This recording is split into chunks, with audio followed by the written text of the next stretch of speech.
Assalamualaikum warahmatullahi wabarakatuh.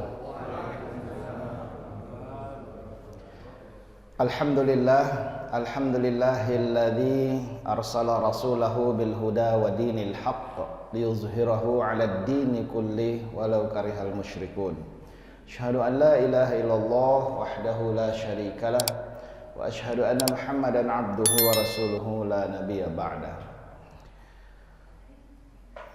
Para jamaah sekalian, subuh kali ini saya ingin melanjutkan ya materi kita terakhir sebetulnya dalam seri materi tentang dua kalimat syahadat ya. Kita sudah sampai pada syahadat yang kedua, wa asyhadu anna Muhammadar Rasulullah, dan kita membahas tentang wazifatur rasul, tugas-tugas rasul, yang dimana tugas-tugas rasul ini berimplikasi pada konsekuensi dari syahadat yang kita ucapkan ya. Pada saat kita mengucapkan wa asyhadu anna Muhammadar Rasulullah, itu artinya kita telah berjanji, bersumpah bahwa kita akan menjadikan Nabi Muhammad SAW sebagai Rasulullah buat kita. Artinya kita telah berjanji, bersumpah bahwa kita akan mengikuti jalan yang ditempuh oleh Rasulullah SAW, jalan para nabi rasul sebelumnya juga. Semua jalan yang ditempuh oleh para nabi rasul itu adalah jalan Islam ya. Allah sendiri yang menyebutnya demikian dalam surah Al-Hajj surah ke-22 ayat terakhir, bahwa a'udzubillahi minasyaitonirrajim wajahidu fillahi haqqa jihadih wajtabakum wama ja'ala 'alaikum fid dini min haraj millata abikum Ibrahim huwa sammakumul muslimuna min qablu wa fi hadha.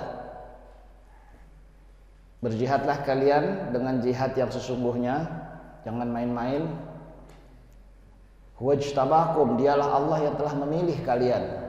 Wa ma ja'ala 'alaikum fid dini min haraj, tidak ada dalam urusan agama ini yang Allah ciptakan berat buat kalian, enggak ada.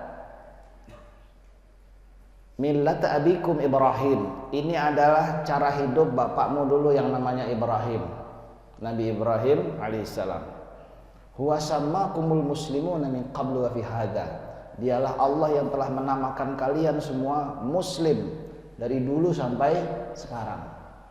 Jadi Allah menamakan umat yang mengikuti jalan para nabi rasul itu adalah umat yang disebut dengan muslimun. Muslimun itu muslim artinya orang yang tunduk dan patuh. Orang Islam itu orang yang tunduk dan patuh. Baik, karena itu kita memiliki kewajiban ya, wajibuna nahwar rasul, kewajiban kita terhadap rasul. Syahadat bukan sekedar pengakuan bahwa kita mengakui Allah adalah Tuhan, Nabi Muhammad adalah rasul. Nggak cukup sampai di situ ya.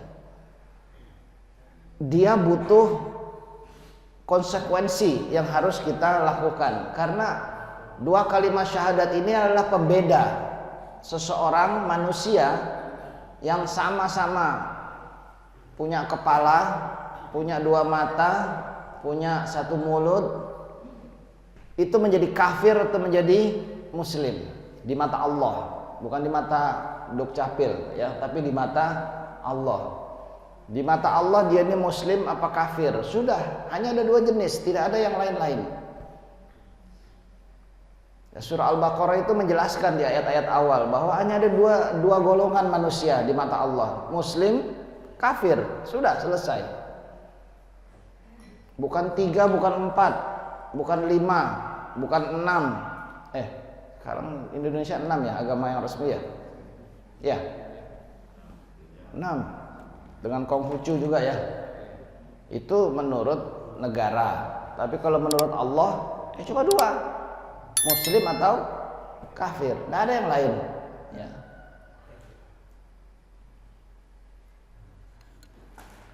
Para jamaah sekalian, konsekuensi dari syahadat Rasul ini ya, kita harus memahami apa tugas-tugas Rasul. Sudah dibahas kajian di sini ya, dari subuh ke subuh, apa saja kewajiban Rasul itu. Misalnya Rasul berkewajiban sebagai muballigh, ya, menyampaikan, penyampai, ya.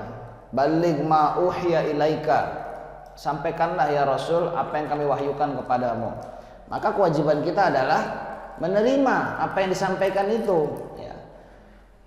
Karena Rasulnya sudah wafat 1400 tahun yang lalu, risalahnya inilah yang kita terima, ya. Maka Quran ini bukan cuma disimpan di rumah, bukan cuma dijadikan mahar ketika menikah, gitu Pak ya. Maharnya biasanya itu jangan main-main itu, ya. Kalau ada yang menikah lalu maharnya Al-Quran dan seperangkat alat sholat, itu artinya suami itu punya kewajiban mengajarkan Quran ini pada istrinya sampai dia meninggal gitu, sampai akhir. Jangan main-main itu, ya. Nah udah itu ntar yang nikah nggak mau lagi nih maharnya Quran. Wah berat itu Ustaz. Ya gimana? Terus nanti mau ngajarin apa ya kalau nggak ngajarin Quran, ya. Nah karena itu kita harus paham benar ya bahwa ada kewajiban. Rasul sebagai pemberi peringatan, ya, basyiran wa nadhiran, pemberi berita gembira dan pemberi peringatan. Apa saja berita gembiranya itu, dan itu harus kita pegang sebagai sesuatu yang menggembirakan kita. Misalnya bahwa Allah tidak pernah menyia-nyiakan amal kita, walaupun orang lain tidak mengakuinya, walaupun orang lain malah menghina kita, tetapi yakinlah bahwa Allah itu salah satu sifatnya adalah asyakur, maha mensyukuri. Sedikit saja amal yang kita lakukan, Allah akan balas berlipat-lipat di dunia dan di akhirat. Jangan, nggak usah khawatir. Jangankan kita, orang kafir pun Allah syukuri juga. Kalau dia berbuat baik, dia akan dapat balasan di dunia sekalipun, tapi tidak di akhirat, gitu ya. Kalau mau dapat di akhirat harus login dulu, login itu harus syahadat dulu gitu, baru dia dapat bagian di akhirat. Tapi kalau di dunia Allah kasih, ya nggak peduli walaupun dia kafir kayak muslim kayak sholat kayak enggak kayak gitu ya, Allah kasih kalau sama di dunia doang, ya. Jadi hal-hal yang menggembirakan itu banyak, ya. Kita udah bahas misalnya lagi tentang balasan kebaikan dan keburukan. Kalau kebaikan, ya, man jaa bil hasanat falahu ajruhu asyru amsalihah. Siapa yang datang membawa kebaikan, Allah balas 10 kali lipat. Wa man jaa bis sayyi'at, kalau datang membawa keburukan, fala yujza illa mithla dzalik. Dia tidak dibalas kecuali setimpal saja.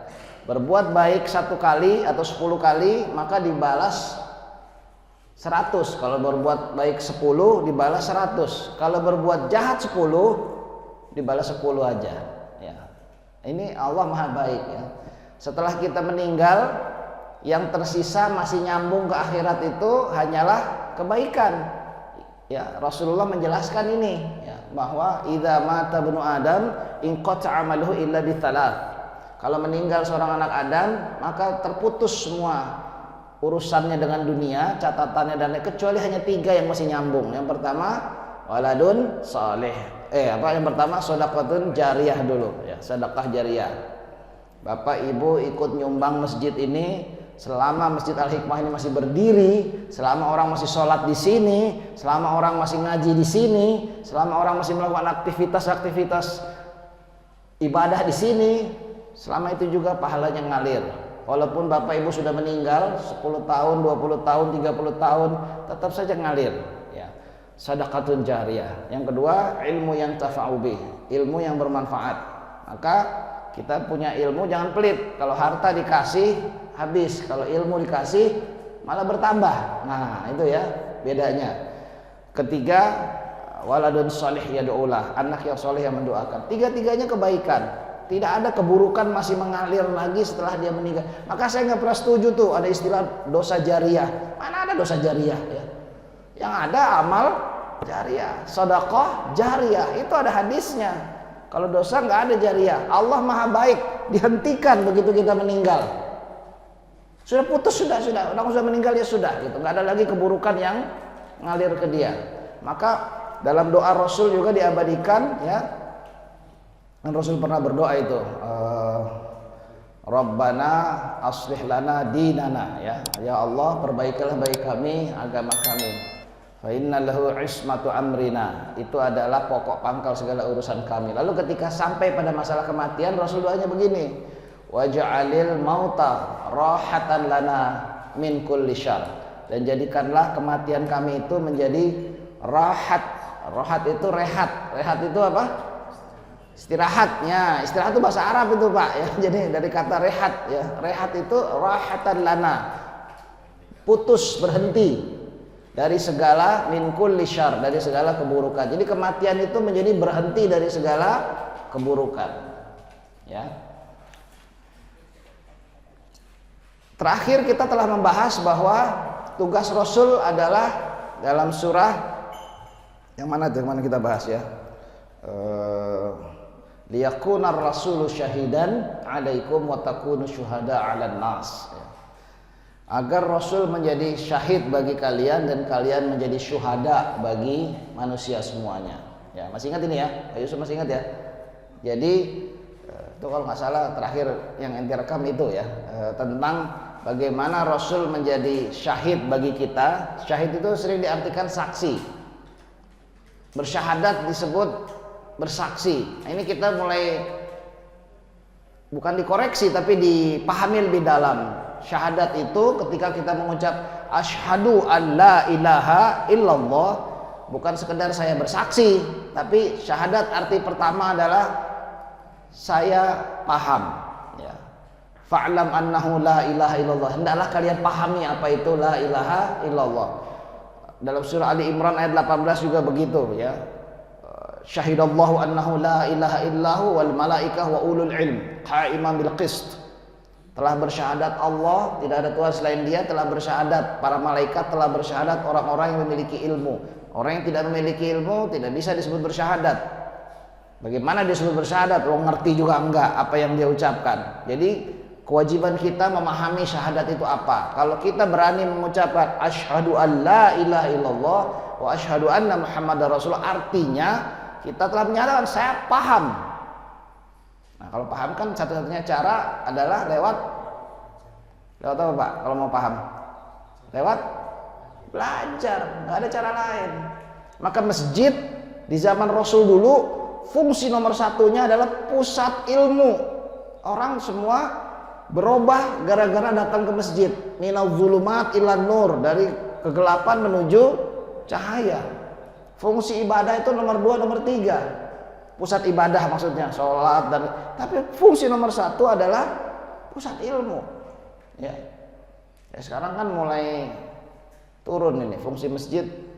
Masjid, Allah menamakan rumah ibadah orang Islam itu masjid, bukan musola. Musola itu tempat sholat. Enggak, ini enggak cukup sebagai tempat sholat. Ini tempat sujud. Sujud itu simbol ketaatan. Sujud itu tempat orang-orang sama-sama mau berkumpul dalam melaksanakan ketaatan pada Allah, bukan cuma sholat, ya. Maka lucu kalau ada masjid yang cuma datang orang ke sini hanya pada saat waktu sholat, udah itu bubar. Kalau perlu dikunci masjidnya, ya. Kalau nggak dikunci ntar hilang, Ustaz. Nggak perlu ada satpam apa di masjid. Jadi, ya, baik, saya lanjutkan lagi. Jadi pertama arti syahadat itu adalah paham. Yang kedua, kita udah bahas juga ini, syahadat artinya janji atau sumpah. Asyhadu an la ilaha illallah, saya bersumpah tidak ada ilah yang saya jadikan dalam hidup saya kecuali hanya Allah. Tidak ada yang saya taati, tidak ada yang saya takuti, tidak ada yang saya abdi, tidak ada yang saya harapkan, tidak ada yang saya cintai, tidak ada kecuali hanya Allah. Itulah sumpah kita. Wa asyhadu anna muhammadar rasulullah, dan saya bersumpah akan menjadikan Nabi Muhammad itu Rasulullah buat kita. Gimana caranya? Ya, makanya kita perlu ngerti nih, ya. Rasul datang bukan hanya ngajarin sholat, tapi juga tentang bagaimana berumah tangga, bagaimana mendidik anak. Kalau kita nggak mau ngikutin Rasulullah, maka kita ngikutin yang lain tuh. Ya, bagaimana kita berumah tangga, ngikutin Abu Jahal atau ngikutin siapa? harusnya mengikuti Rasulullah. Kan kita sumpahnya adalah menjadikan Nabi Muhammad sebagai Rasulullah. Rasul itu bukan cuma ngajarin sholat, bukan hanya ngajarin puasa, bukan hanya ngajarin ibadah-ibadah, tapi Islam ini adalah seluruh cara hidup seorang muslim. Sumpah ini nggak sembarangan kita ucapkan, lebih dari sekedar janji. Sumpah itu kalau tentara pada saat dia lulus pendidikan itu disumpah, karena dia akan memegang senjata, diberi hak untuk menggunakan senjata itu, dan maka dia harus disumpah. Dan sumpahnya itu kalau di akademi militer oleh presiden langsung, ya kan, diambil sumpah. Kalau jadi pegawai negeri disumpah nggak? Jadi menteri disumpah, ya, segala-galanya. Itu artinya nggak main-main itu. Ente telah bersumpah, maka kemudian yang paling penting dari sumpah, bayangkan orang bersumpah lalu dia nggak ngerti apa yang dia, bagaimana itu, ya? Bagaimana dia bisa bersumpah sementara dia tidak paham, tidak ngerti apa yang dia ucapkan dalam sumpahnya itu. Saya berjanji tidak akan korupsi, tidak akan apalagi tuh, ya kan? Nah, kalau tapi kemudian dia korupsi, terus bagaimana itu? Waktu disumpah bunyinya begitu, tapi kenyataannya sumpah janji itu dampaknya luar biasa. Kalau Pak Yusuf ini kan pernah bersumpah nggak Pak? Pernah benar? Kapan? Hah? Apa?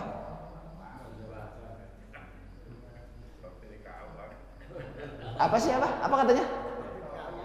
KUA. Akhirnya mau KUA. Wah. Tapi iya juga. Pak Yusuf ini selalu nyerempet ke situ. Ya oke lah ya. Ya akad nikah juga sumpah loh itu, jangan salah ya. Betul Pak Yusuf ya. Benar Pak ya. Jadi ketika kita akad nikah ijab kabul itu sumpah juga, ya kan? Ya simple, saya terima nikahnya, ya simple ya. Tapi dampaknya, ya kan? Nggak main-main. Yang haram jadi halal, ya nggak? Yang nggak ada kewajiban jadi penuh kewajiban, ya. Yang tadinya gajinya Pak Yusuf ini bisa buat apa aja, sekarang harus buat kesana semua, ya kan? Ya nggak Pak? Ya. Jadi itu sumpah dan itu masih dipenuhi Pak ya? Masih, alhamdulillah, masih ya, nggak dibatalin Pak, alhamdulillah. Jadi itu sumpah benar ya. Jadi bayangkan kalau akad nikah saja kita seserius itu, apalagi sumpah dalam syahadat ini kepada Allah. Ada konsekuensinya. Ya. Nah kemudian arti ketiga dari syahadat ini, setelah yang pertama paham, yang kedua adalah bersumpah. Nah kayak arti yang ketiga yang sudah kita bahas yang lalu ya. Liyakuna rasulu syahidan alaikum wa takunu syuhada 'alan nas. Agar Rasulullah menjadi syahid bagi kalian dan kalian pun menjadi syuhada bagi manusia. Syuhada itu jamak dari syahid ya. Karena kita banyak maka disebut syuhada. Apa maksudnya menjadi syuhada? Kita sebutnya biasanya kalau wah dia syahid fisabilillah, biasanya kalau ada orang yang meninggal dalam pertempuran jihad fi sabilillah, maka kita sebut dia sebagai syahid fi sabilillah. Ya itu nggak salah ya, tetapi tentu saja masa harus meninggal dulu baru kita disebut syahid, kan enggak, karena perintahnya ini selama kita hidup justru diyakunar rasulu syahidan alaikum wa takunu syuhada 'alan nas. Kita udah bahas ini yang lalu, kalau lupa lihat lagi di YouTube ya, ada ya. Nah itu lihat lagi deh, yang bagian terakhir itu direkam tentang menjadikan Rasulullah sebagai syahid bagi kita dan kita menjadi syuhada bagi manusia. Apa artinya? Secara sederhana saya resume saja. Rasul menjadi syahid bagi kita itu artinya Rasul menjadi panutan bagi kita, ya. Rasul menjadi uswah, ya. Laqad kana lakum fi Rasulillah uswatun hasanah. Sudah ada pada diri Rasul itu contoh teladan terbaik bagi kalian. Bahasa Inggrisnya apa Pak? Role model. Nah gitu ya. Kita perlu role model. Islam tuh kayak apa sih? Kayak Rasulullah. Bagaimana sih seorang suami berakhlak pada istrinya dan pada anaknya? Lihat Rasulullah. Bagaimana sih menjadi pemimpin? Lihat Rasulullah. Karena Rasul adalah seorang pemimpin. Bagaimana sih berinteraksi dengan sahabat? Lihat Rasulullah. Karena Rasul itu mengajarkan bagaimana, Rasul punya sahabat dan beliau mengajarkan bagaimana berinteraksi dengan para sahabat itu, ya. Sebegitu luar biasanya sampai-sampai setiap sahabat itu merasa dia paling spesial di mata Rasulullah, tuh kan? Padahal sahabatnya banyak, masing-masing merasa paling spesial karena begitu Rasul memperlakukan mereka istimewa, ya. Kemudian apalagi misalnya bagaimana menjadi ini yang lagi sekarang nih, menjadi politikus. Rasul itu politikus ulung, ya. Bukan cuma menjelang pilkada. Tapi Rasul itu memang politisi sejati. Seperti itu kalau mau jadi. Jangan seperti yang lain-lain yang janji doang tapi nggak jelas gitu ya. Lalu kemudian bagaimana menjadi panglima perang. Rasul itu panglima perang yang luar biasa. Sampai hari ini taktik strategi militer beliau itu selalu dibahas, ya. Emang luar biasa. Jadi Rasul itu adalah role model buat kita. Iya manusia Pak. Memang Rasul itu syahadatnya sering Rasul mengajarkan waqul, dan katakanlah waqul, katakanlah asyhadu an la ilaha illallah wa asyhadu anna Muhammadan abduhu wa rasuluh. Nabi itu adalah hamba sekaligus Rasul. Hamba itu ya manusia Pak, ya, bukan malaikat. Nabi itu bukan malaikat, bukan setengah malaikat, bukan. Allah sendiri menyuruh supaya Rasulullah mengatakan, "Qul, katakanlah ya Muhammad, innama ana basyarun mithlukum." Sesungguhnya aku ini manusia biasa seperti kalian. Yuha ilayya annama ilahukum ilahun wahid. Bedanya aku ini diberi wahyu bahwa sesungguhnya Tuhan kalian itu adalah Tuhan yang esa itu. Kenapa ini penting disebutkan Rasul itu supaya Pak Yusuf ini jangan pakai alasan. Pak Yusuf, Rasul itu begini pada istri dan anaknya. Ya itu kan Rasul Ustaz. Alasan kan? Saya kan manusia biasa. Ya iyalah Rasul juga manusia biasa. Ya. Jangan kemudian pakai alasan begitu. Kalau nggak mau niru Rasul, mau niru siapa? Abu Lahab? Enggak ya, kita nggak mau niru yang itu. Ya. Nah jadi Bapak Ibu sekalian, Rasul menjadi syahid bagi kita. Artinya Rasul menjadi panutan, role model. Untuk bisa menjadikan Rasul itu panutan, ya kita harus memahami kayak apa Rasul itu. Kita harus mempelajari seperti apa Rasul itu.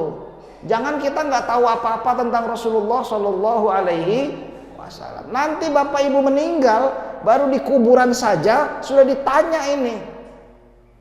Dalam hadis yang sahih itu disebutkan begitu. Bukan hanya ditanya man rabbuka, siapa Tuhanmu, bukan hanya itu.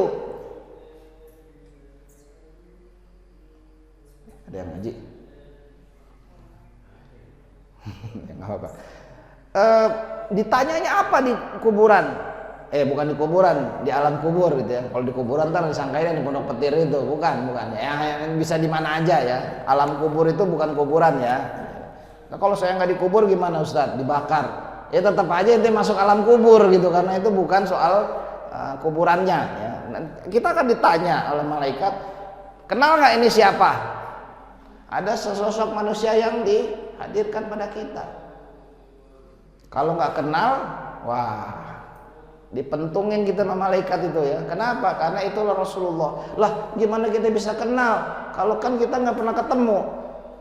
Maka selama hidup kita disuruh untuk mengenal makrifat pada Rasul itu. Melalui apa? Banyak sekali. Minimal baca bukunya deh. Sejarah Nabi misalnya, Sirah Nabawiyah. Bacalah tentang Sirah Nabawiyah supaya kita tahu Rasul itu seperti apa. Supaya kita tahu Rasul itu apa yang diajarkan, bagaimana fase-fase hidupnya, dengan siapa beliau menikah, berapa anaknya, siapa saja sahabatnya itu, apa yang Rasul lakukan selama 13 tahun di Mekah, apa yang Rasul lakukan selama 10 tahun di Madinah, kenapa Rasulullah kemudian mengambil keputusan A, B, C dan lain-lain, bagaimana Rasul itu sholat, bagaimana Rasul itu puasa. kita harus semua mengenalnya dengan baik. Begitu kita meninggal, kita nggak ditanya tentang siapa Presiden Republik Indonesia, nggak ditanya itu, bener, demi Allah nggak ditanya. Yalah, kenapa kita lebih mengenal Presiden ketimbang Rasulullah coba? Emang nggak boleh? Boleh aja kenal Presiden, tapi kan harusnya kenal Rasulullah dulu dong. Ya, ente itu Muslim dulu, baru Indonesia, jangan terbalik ya. Muslim dulu, baru, betul nggak? Atau terbalik? Indonesia dulu baru Muslim? Enggak lah, Muslim dulu ya. Apalagi cuma lurah Pamulang Barat, nggak ditanya itu, saya juga nggak tahu siapa gitu ya. Bisa, maaf Pak Lurah ya. Bukan maksud saya, ya kita nggak ditanya yang gitu-gitu nggak ditanya siapa caleg terpilih dapil nggak ditanya di alam kubur mah, bodoh amat gitu ya. Yang ditanya itu Rasulullah. Ente kenal nggak dengan ini? Nggak kenal. Emang nggak ada masjid Pak Yusuf di sekitar rumah? Ya ada sih. Emang nggak ada pengajian di masjid? Ya, ada sih. Nah, terus kenapa nggak kenal juga ya? Emang nggak ada buku Sirah Nabawiyah? Banyak sih. Kenapa nggak pernah dibaca? Kenapa nggak pernah berusaha memahami Rasulullah? Bapak Ibu sekalian ya, karena itu Rasul menjadi role model buat kita. Kita harus meniru Rasul. Kalau bagi ibu-ibu, bagaimana menjadi ibu yang baik, istri yang baik, itu ada 13 istri Rasulullah. Silahkan mana yang lebih sesuai gitu ya. Apakah Khadijah, apakah Saudah, apakah Aisyah, apakah Hafsah, ada 13 ya. Juga harus mengenal yang mana. Kayaknya saya lebih mirip Khadijah nih karena saya pinter dagang misalnya kan, dagangnya online, ya nggak apa-apa ya, kemudian ya tirulah ya istri-istri Nabi ini, karena itu didikan Rasul langsung semuanya. Semua istri itu didikan Rasulullah. Mereka lah perempuan-perempuan mulia yang terbaik yang Allah takdirkan menjadi pendamping Rasulullah di dunia dan di akhirat ya. Maka kalau ibu mau jadi pendamping terbaik bagi suami ibu di dunia dan di akhirat, kenapa ketawa Pak? Maunya di akhirat lain lagi gitu. Udah bosan Ustaz di dunia, dia di akhirat yang lain dong ya. Jangan. Ibu juga nggak usah berdoa yang aneh-aneh Bu ya. Ustaz boleh nggak saya berdoa supaya kalau suami saya masuk surga jangan dapat bidadari, cukup saya aja katanya. Ya. Boleh nggak Pak Yusuf? Boleh. Ya udahlah ya, urusan di akhirat mah urusan nantilah ya. Surga itu udah, bisa masuk surga aja udah cukup lah gitu ya. Mau kayak apa di sana pokoknya enak ya, yang penting jangan masuk neraka gitu ya. Waqina adzaban nar, udah yang penting jangan masuk neraka. Tidak kita, tidak istri kita, tidak anak kita, jangan ada yang masuk neraka. Gitu aja yang kita mohon ya. Baik, saya lanjutkan. Pokoknya di surga tuh enak lah Pak Yusuf ya, nggak ada cemburu, nggak ada dendam, nggak ada dengki, nggak ada semua. Yang kayak gitu-gitu dicabut semua oleh Allah, ya. Hilang semua ya. Tenang Pak, nggak bakal dicemburuin Pak. Kalau di dunia ada masih ya, dan nggak apa-apa, bagus itu ya. Tapi kalau di akhirat nggak ada. Semua sifat-sifat yang negatif dicabut semua di surga nanti ya. Nah kemudian kita juga diperintahkan di ayat tadi watakudu syuhada 'alan nas. Selain kita mencontoh Rasulullah, kita juga disuruh menjadi contoh buat manusia semua. Ya, karena orang lain tuh yang non muslim tidak kenal, tidak pernah baca Quran. Yang dia lihat Pak Yusuf. Iya kan? Yang dia kenal Imam Haramain ini. Jadi mereka melihat kita, bukan melihat. Maka kita disuruh menjadi syuhada 'alan nas. Ente juga harus bisa menjadi role model bagi manusia semua. Maka dalam surah Ali Imran Allah juga berfirman, "Kuntum khaira ummatin ukhrijat lin nas, ta'muruna bil ma'ruf wa tanhauna 'anil munkar wa tu'minuna billah." Ini adalah umat terbaik yang Allah orbitkan buat manusia semuanya. Nih, jamaah Al-Hikmah ini. Makasih Pak. Jamaah Al-Hikmah inilah yang Allah pilih untuk menjadi contoh buat semua masyarakat di, bukan hanya RW 20. Wah, lebih luas lagi. Tapi bisa nggak kayak gitu? Nah ini yang jadi persoalan. Kalau kita belum mampu menjadikan Rasulullah sebagai contoh buat kita, maka bagaimana mungkin kemudian kita menjadi contoh bagi yang lain? Ya. Maka Bapak Ibu sekalian, ini ada konsekuensi. Karena itu ya, syahadat memiliki arti yang ketiga. Tadi yang pertama paham, yang kedua sumpah atau janji, maka yang ketiga artinya adalah syahadat ini adalah sebuah apa ya bahasanya, proklamasi. Nah itu ya, kita proklamirkan, ishadu bi anna muslimun, saksikanlah saya ini seorang muslim. Kan nggak mungkin cuma ngomong doang, nggak mungkin hanya dengan peci dan baju atau jilbab doang, Bu, nggak mungkin, harus dengan ya tingkah laku yang benar. Oh gitu orang Islam ya, kata orang. Karena mereka nggak tahu. Oh gitu orang Islam, kayak Pak Yusuf ini ya, suka jahat sama tetangga misalnya. Kan jadi jelek akhirnya. Tapi kalau Pak Yusuf baik, oh ternyata orang Islam itu kayak Pak Yusuf, baik sama tetangganya. Ya. Syahadat adalah proklamasi, harus diumumkan. Ini sama kayak pernikahan, Bu, Pak ya. Pernikahan kan harus diumumkan, ya nggak?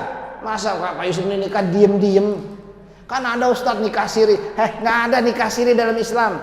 Nikah itu harus jahri, harus diumumkan.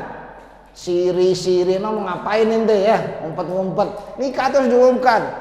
Tapi ini nikah yang kedua, bodoh amat mau yang kedua harus diumumkan. Kalau enggak, bahaya itu. Ada kenapa ketawa Pak? Ada konsekuensinya ya kan? Nikah diem-diem. Tiba-tiba ketika Pak Yusuf meninggal misalnya gitu ya. Tiba-tiba ada yang datang, saya istrinya lah, kapan nikahnya kita nggak tahu gitu kan? Hati-hati, nggak ini contoh aja Pak. Jadi, misalnya gitu. Jadi bukan hanya nikah, talak pun begitu. Cerai itu harus diumumkan bahwa sudah cerai misalnya. Jadinya nggak diam-diam begitu. Nah, kalau nikah dan talak aja harus diumumkan, apalagi syahadat. Maka kita sering lihat nih, nggak tahu di Masjid Al-Hikmah nih ya, kalau di Nurul Hidayah itu pernah, jadi ada orang masuk Islam, lalu bersyahadatnya di masjid, disaksikan oleh, jadi sekarang namanya bukan lagi Franciscus Saverius Satiman, tapi menjadi Muhammad Yusuf Abdullah. Ya namanya Yusuf Abdullah. Ya pokoknya diganti namanya menjadi nama bukan lagi Cassius Clay, tapi berganti menjadi Muhammad Ali. Nah, tuh bapak-bapak yang tahu nih, anak-anak Gen Z kayak anak saya ini mah nggak tahu ya.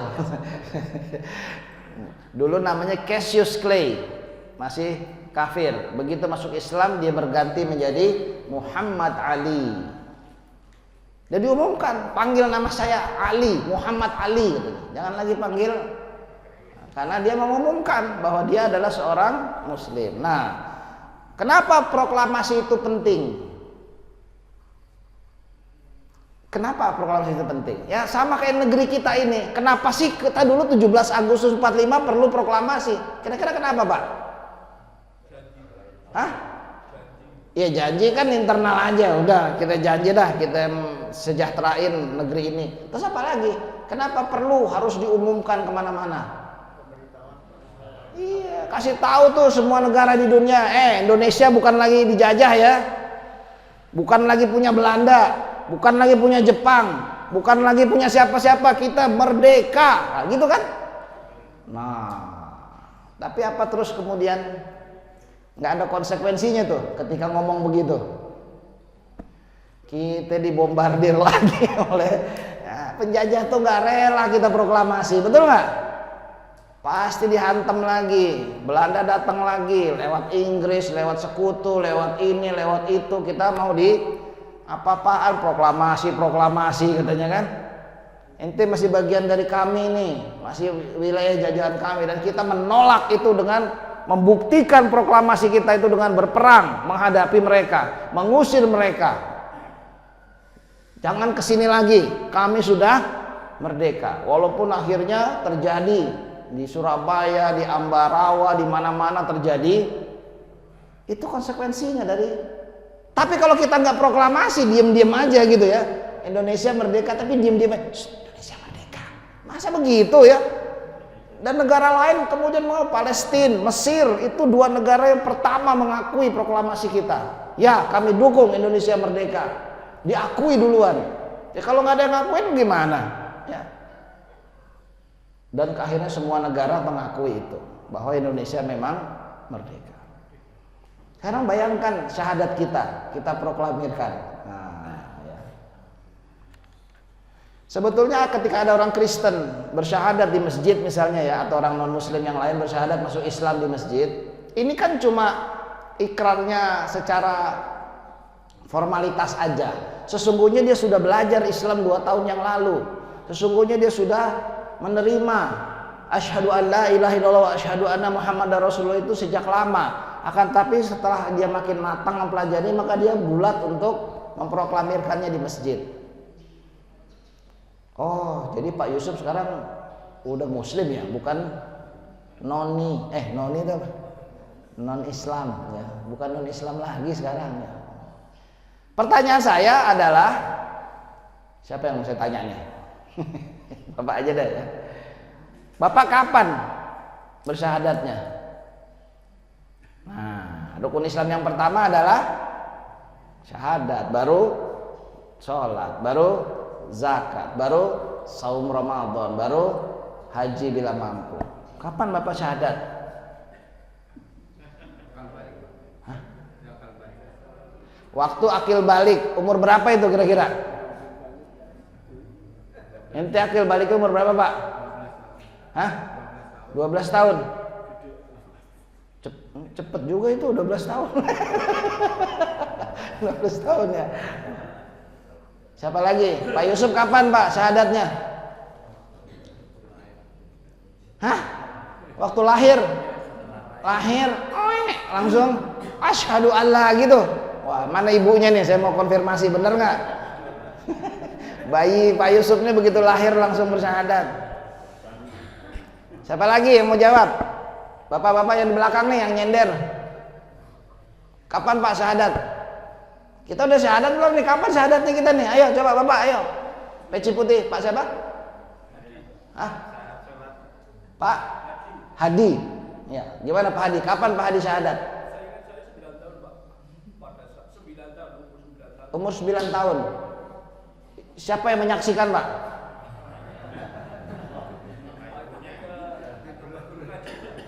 Di depan guru ngaji.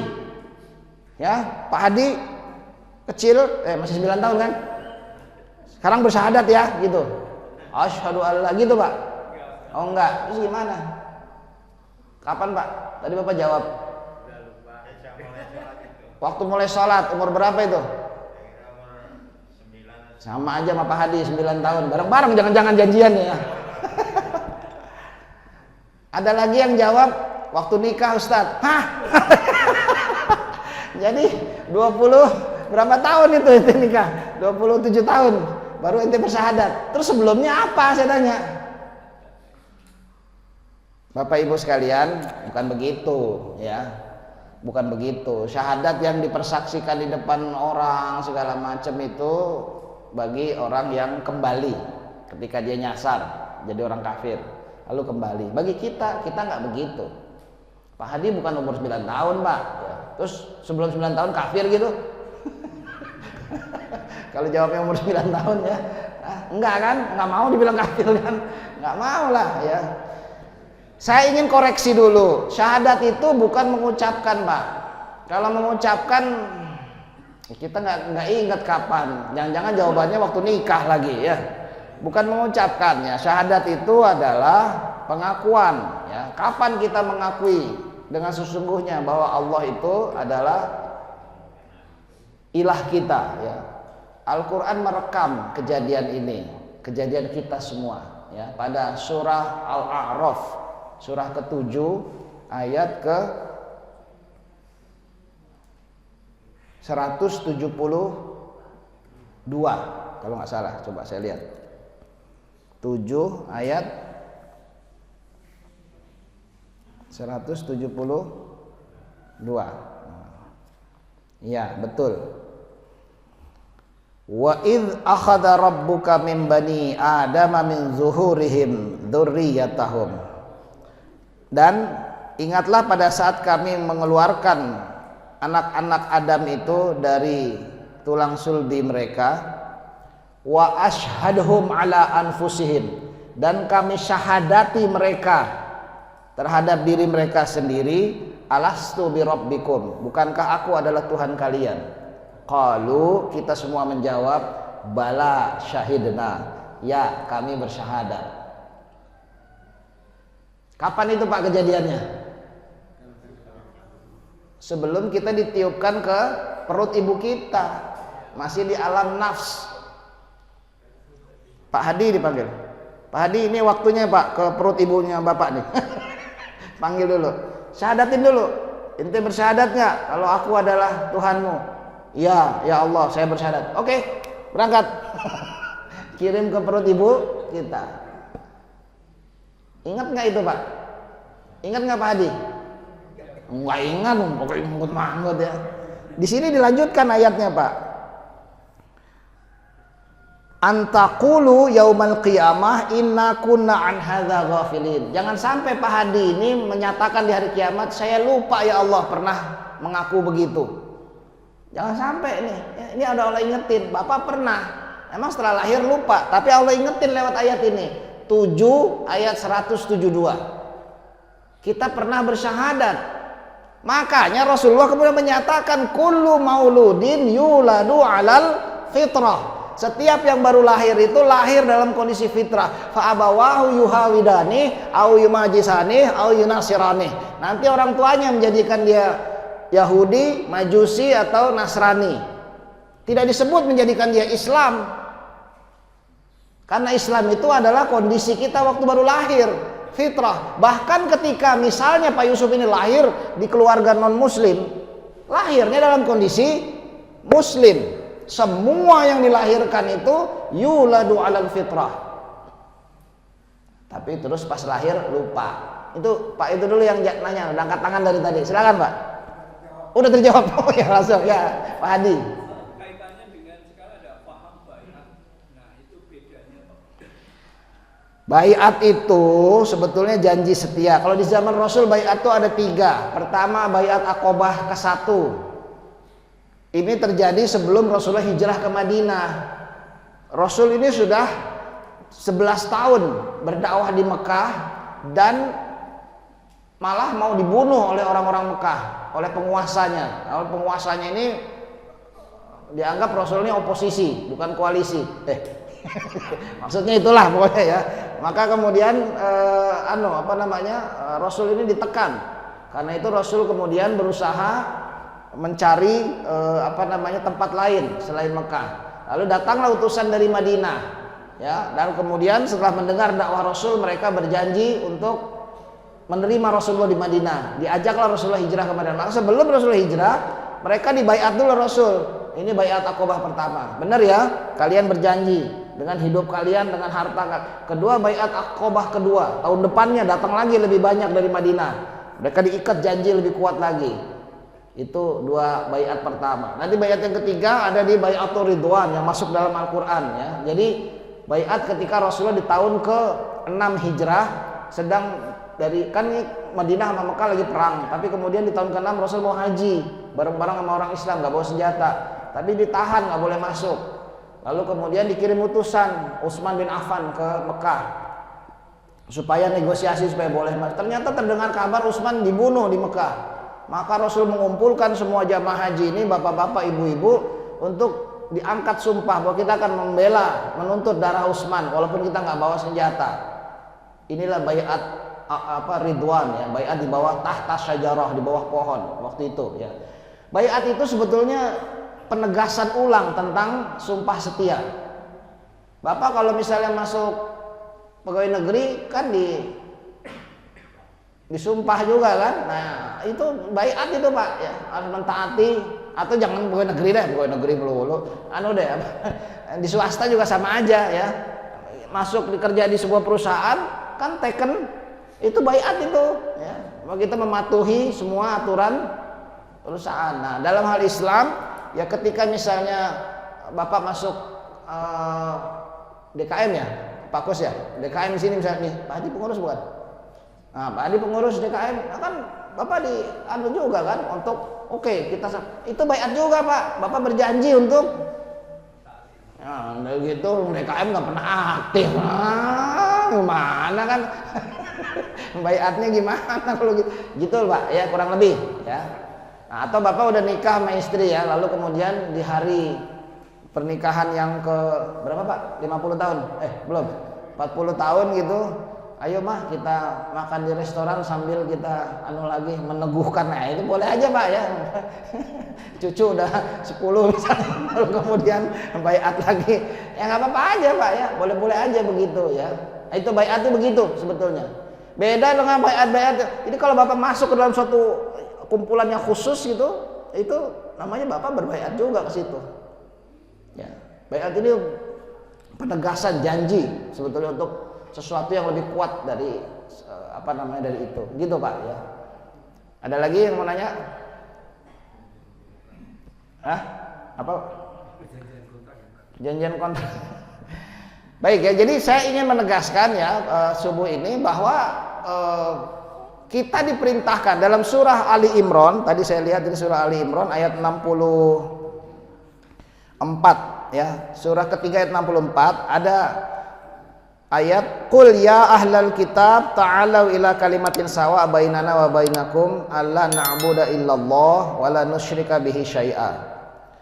Katakanlah wahai ahlul kitab ta'alau ila kalimatin sawa, marilah pada suatu prinsip yang sama di antara kami dan kalian, bainana wa bainakum alla na'budu illallah, kita tidak boleh kita hanya mengabdi kepada Allah, wala nusyrika, jangan kita syirik kepada Allah itu bihi syai'an, dengan sesuatu pun.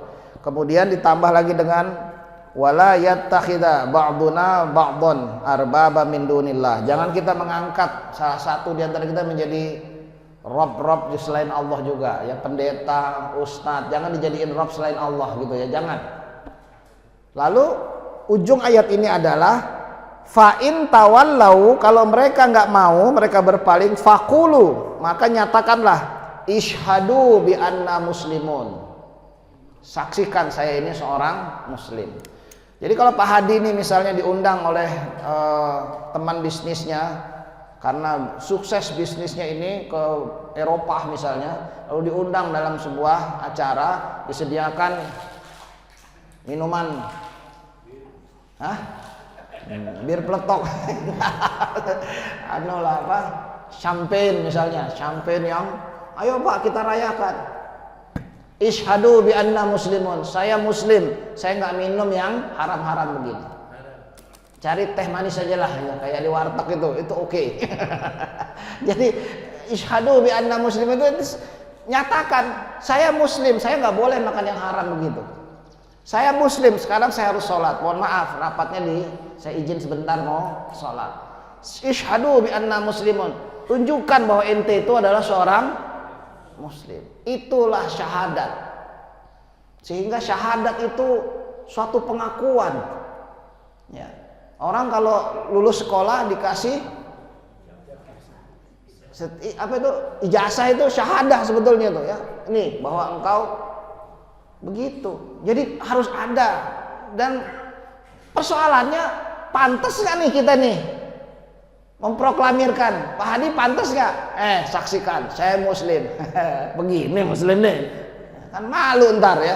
Jadi harus kita memantaskan diri Pak. Dengan ilmu kita, ente ngaku muslim tapi nggak ngerti tentang Islam. Berani nggak Pak Yusuf pakai kaos tulisannya saya muslim? Tanya saja pada saya apa saja tentang Islam. Berani nggak pakai kaos gitu? Nggak berani. Ya gimana ya? Gimana ente mengaku muslim kalau ente nggak ngerti tentang? Ntar orang mau nanya gimana? Pak, Bapak kan muslim kan Pak ya? Ini orang Kristen kan nanya, atau orang Konghucu. Ini saya pengen tahu nih konsep. Aduh, tanya ke Ustadz aja dah di masjid. Nah, ente gimana? Ente muslim bukan? Seseorang itu nggak berani ngaku dokter kalau dia nggak paham ilmu kedokteran, betul nggak? Dia bukan lulusan fakultas kedokteran, dia nggak punya. Bagaimana dia ngaku dokter? Seorang tidak akan ngaku sebagai tentara kalau dia nggak ngerti militer, betul nggak? Terus bagaimana kita berani mengaku muslim lalu kita nggak ngerti tentang Islam? Bapak ibu sekalian, kewajiban kita seumur hidup untuk tholabul ilm, terus belajar minal mahdi ilal lahdi, supaya kita pantas mendampik dada bahwa isyhadu bi anna muslimun, saksikan saya ini seorang muslim, saksikan saya seorang ibu rumah tangga yang muslim, saksikan muslimah kalau ibu rumah, saksikan seperti inilah seorang muslimah itu, seorang yang tunduk dan patuh kepada Allah itu seperti ini. Kalau kita berani seperti itu, berarti memang kita sudah di jalur yang benar. Gimana, berani nggak kira-kira? Jadi diam semua begini ya? Ayo. Harusnya ini Jamaah Al-Hikmah ini menjadi pionir kepada semua yang lain di RW 20 dan sekitarnya. 21, ada 21 nggak? 20. Sampai 20 doang? Ya 7, 19, 18 semuanya dah ya. Seluruh RW di Pamulang Barat misal, seluruh ya pokoknya satu kelurahan ini. Harusnya ini, oh begini nih, lihat tuh kayak orang-orang di Al-Hikmah tuh. Waduh, saling tolong menolong, cepet banget. Kalau ada apa-apa mereka langsung nggak ada yang mereka saling, pokoknya begini. Nah itu yang diharapkan.